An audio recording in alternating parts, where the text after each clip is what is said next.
Orlando is synonymous with meticulously engineered escapism.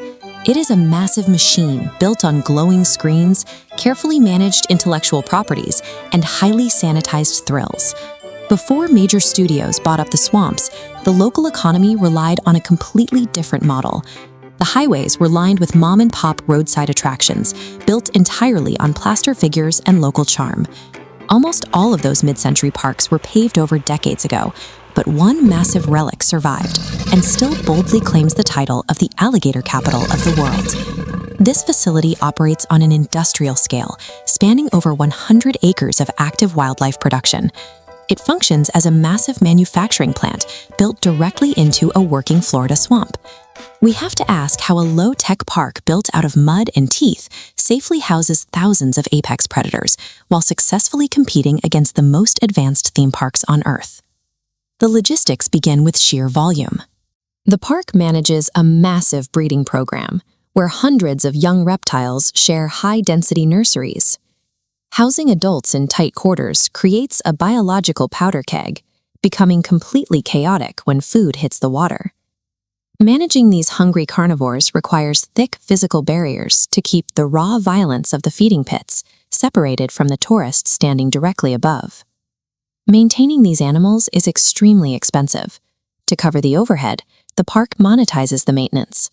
They sell the food to the tourists, turning a required zoological chore into a lucrative, interactive spectator event. The core business model relies entirely on taking a dangerous, high-density logistical problem and packaging it as a thrilling experience. Away from the splashing and the crowds, the park operates a second tier of exhibits. These are quiet, highly controlled environments, built for a very different kind of animal.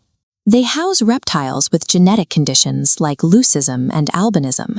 These mutations strip the alligators of pigment, completely removing their ability to camouflage. In the wild, a bright white predator has a 0% chance of survival. They can't hide from their prey, and as hatchlings, they can't hide from birds. Facilities like this serve as necessary biological sanctuaries. When you place a standard dark green alligator next to a massive white variant, the contrast is staggering. These rare genetics transform a standard reptile into a premium, museum-grade attraction. Possessing animals with this level of genetic scarcity elevates the park from a regional roadside stop to a zoological destination with global appeal. The park leans heavily into its Florida heritage. Historically, alligator wrestling traces back to early indigenous practices, evolving into a staple of mid-century roadside tourism. Today, that raw danger is heavily rehearsed, commercialized, and packaged into a repeatable, family-friendly theatrical performance.